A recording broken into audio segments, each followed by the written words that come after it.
Hello दोस्तों, मैं चंद्र गोयल। स्वागत है आपका हमारे YouTube चैनल पाठशाला पिथौरागढ़ में।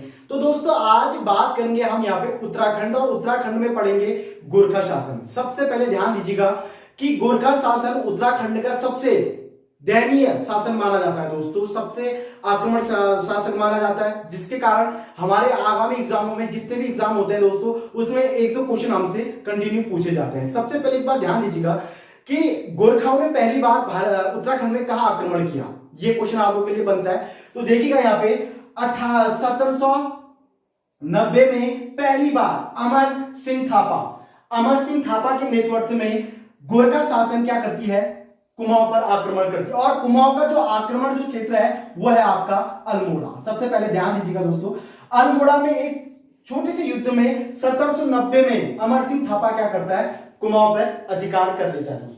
जैसे ही कुमाऊं में अधिकार करता है, उसके बाद 1791 में ये गढ़वाल पर क्या करता है, आक्रमण करता है। जैसे ही 1791 में यह गढ़वाल पर आक्रमण करता है, तो गढ़वाल का जो आक्रमण रहता है दोस्तों, वो इनके अकॉर्डिंग क्या रहता है, विफल रहता है, जिसके कारण यह एक संधि करते हैं। और संधि में कहा जाता है कि यह दोबारा गढ़वाल पे कभी भी आक्रमण नहीं करेंगे दोस्तों। ठीक है, तो उसके बाद आप ध्यान दीजिएगा, जब यह कुमाऊं पर जब अधिकार कर लेते हैं, तो इनका जो शासन रहता है दोस्तों, ये बड़ा क्रूर रहता है।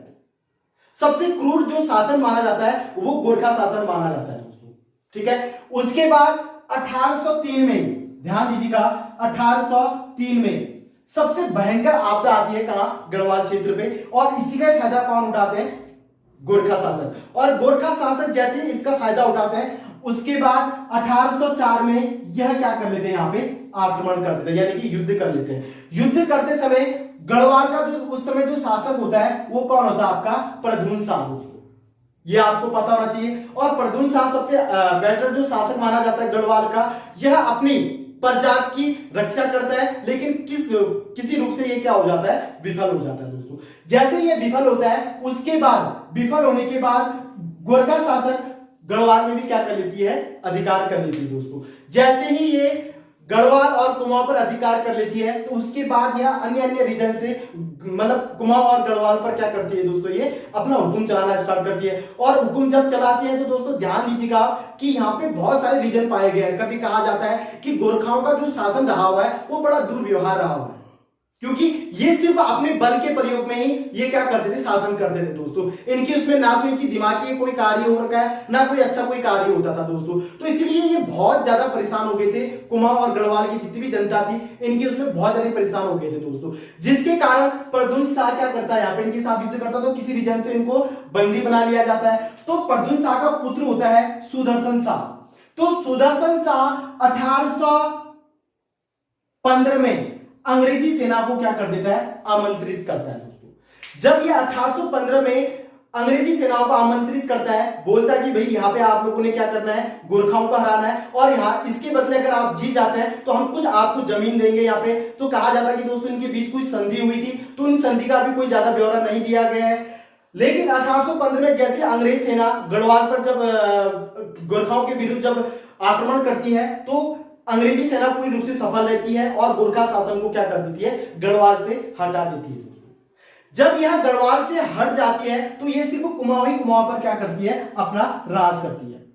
ये ध्यान दीजिएगा, 1815 तक यह कुमाऊं और गढ़वाल में लगभग कहा जाता है कि 25 साल इन्होंने कुमाऊं और गढ़वाल पर क्या किया था, शासन किया था दोस्तों। लगभग कहा जाता है 25 साल इन्होंने कुमाऊं और गढ़वाल पर शासन किया था। उसके बाद एक संधि है दोस्तों, ये संधि बहुत बार पूछा जाता है आप लोगों से, और ये क्वेश्चनों में बहुत क्लियर रूप से कहा भी जाता है कि ये संधि किस टाइप से थी। तो मैं बता दूं दोस्तों, जब गोरखा शासन और अंग्रेजों के बीच में जो संधि हुई थी वो था सिंगोली की संधि।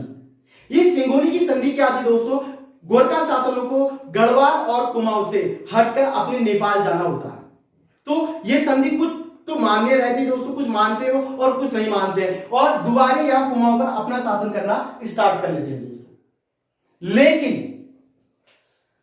1815 में गोरखा शासन का जो शासक होता है, गोरखा शासक का, बमसा, ये यहाँ पे मैंने बताया भी आपको दोस्तों, बमसा क्या करता है यहाँ पे आक्रमण, इनके बीच संधि करता है, और संधि करने के बाद अंग्रेज और गोरखाओं के बीच अच्छी संधि हो जाती है और इसको स्वीकार भी किया जाता है। और 1816 में सिंगोली की संधि पूरी रूप से मान्यता प्राप्त कर लेती है दोस्तों, और उसके बाद यह हमेशा के लिए कहां चले जाते हैं, नेपाल चले जाते हैं, यानी कि नेपाल काठमांडू जाके रह जाते हैं दोस्तों। अब बात यह आती है कि सिंगोली की जो संधि हुई थी उनके बीच में क्या क्या इनके इसमें बातें हुई थी और क्या क्या बातों को उन्होंने रखी थी दोस्तों। सबसे पहले ध्यान दीजिएगा, इन्होंने कहा था, गोरखाओं ने कहा था कि अगर हम यहाँ पे कुमाऊं और गढ़वाल का शासन अगर छोड़ते हैं तो हमारा एक रिक्वेस्ट है कि हम यहाँ पे अपना एक क्या रखेंगे, बटालियन रखेंगे, ठीक है दोस्तों, जो कि गोरखा बटालियन के नाम से जाना जाएगा, और यह कुमाऊं और गढ़वाल पर क्या करेगी दोस्तों, शासन करेगी।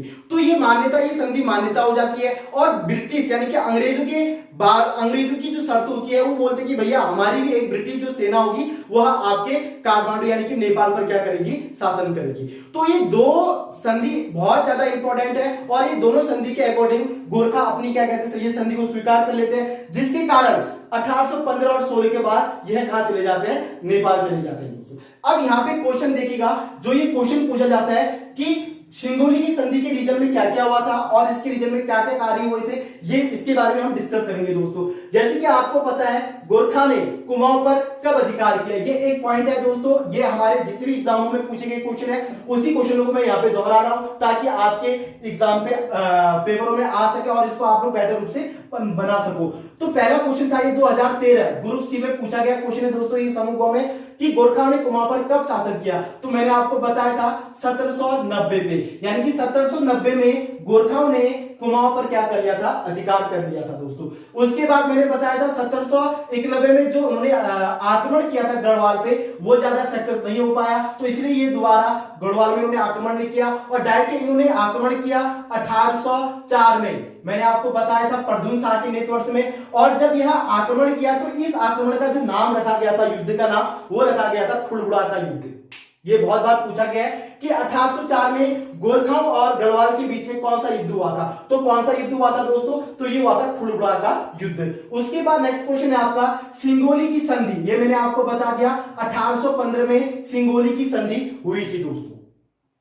और सिंगोली की संधि में जो मैंने अभी आपको शर्तें बताई थी, यही शर्तें के अकॉर्डिंग सिंगोली संधि को क्या किया गया था, स्वीकार किया गया था दोस्तों। और यह स्वीकार कब किया गया था, 1815 में दोस्तों, और ये सिंगोली की संधि अंग्रेजों और गोरखाओं के भी हुई थी, तो ये आप ध्यान दीजिएगा।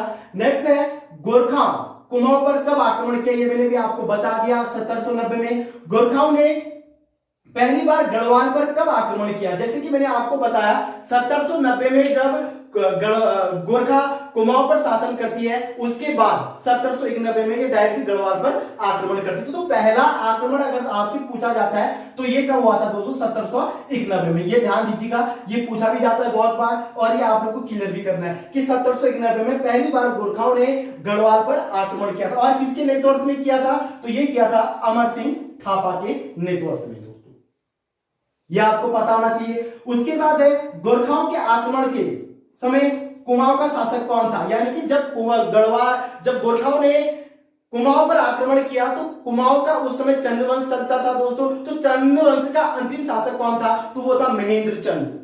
ये बहुत बार पूछा गया, महेंद्र शाह चंद क्या कहते हैं, कुमाऊं में शासन करते थे, लेकिन उनको गोरखाओं ने क्या कर दिया था, पराजित कर दिया था दोस्तों। उसके बाद है सिंगोली की संधि का मुख्य कारण क्या क्या, मैंने आपको बताया कि गोरखाओं ने कुमाऊं और गढ़वाल पर बहुत ज्यादा तहलका मचाया था दोस्तों, बहुत इनका क्रूर शासन रहा था। तो इनका मुख्य कारण था कि जो गढ़वाल के जो राजा थे सुदर्शन शाह, उन्होंने अंग्रेजों को बुलाया और उनके साथ उनका आक्रमण हुआ, जिसके कारण गोरखा पूरी रूप से क्या हो चुकी थी, समाप्त हो चुकी थी दोस्तों। उसके बाद यानी कि कारण अगर हम बताएं आपको, तो कारण इसका क्या है कि इनका क्रूर शासन होने के रीजन से तब जाके सिंगोली की संधि की गई थी दोस्तों, ये आपको पता होना चाहिए। और मैंने आपको बता दिया कि जब 1815 में अंग्रेजों ने कुमाऊं और गढ़वाल पर, यानी गढ़वाल पर जब आक्रमण किया, उस समय अंग्रेजी सेना का जो सबसे बड़ा जो शासक, मतलब सेना जो कर्नल था दोस्तों, या कर्नल कह सकते हो आप उसको, तो उस समय कौन था, ई गार्डनर। ये बहुत बार पूछा गया है दोस्तों कि कुमाऊं या गढ़वाल, या इसी से आप कुमाऊं की बात करो, कुमाऊं के पहले जनरल कौन थे, तो वो कौन थे आपके ई गार्डनर। कमिश्नर कौन थे? ई गार्डनर। और ई गार्डनर ने पहली बार कुमाऊं और गढ़वाल पर क्या किया था? अपना शासन व्यवस्था चलाया था दोस्तों, ये आपको पता होना चाहिए। उसके बाद 1815 की मैंने आपको बता दिया है कि 1815 में सिंगोली की संधि को क्या किया गया था? स्वीकार किया गया था दोस्तों। तो ये था एक गोरखा शासन का सबसे बेस्ट और सबसे पॉइंट वाले क्वेश्चन जो आपके एग्जामों में पूछे जा सकते हैं और ये बार बार पूछ भी गए हैं दोस्तों। अब हम जो नेक्स्ट आपको बताएंगे यहाँ पे अंग्रेजी शासन, अंग्रेजों का शासन कैसा रहा वो आपको हम नेक्स्ट वीडियो में जरूर बताएंगे दोस्तों।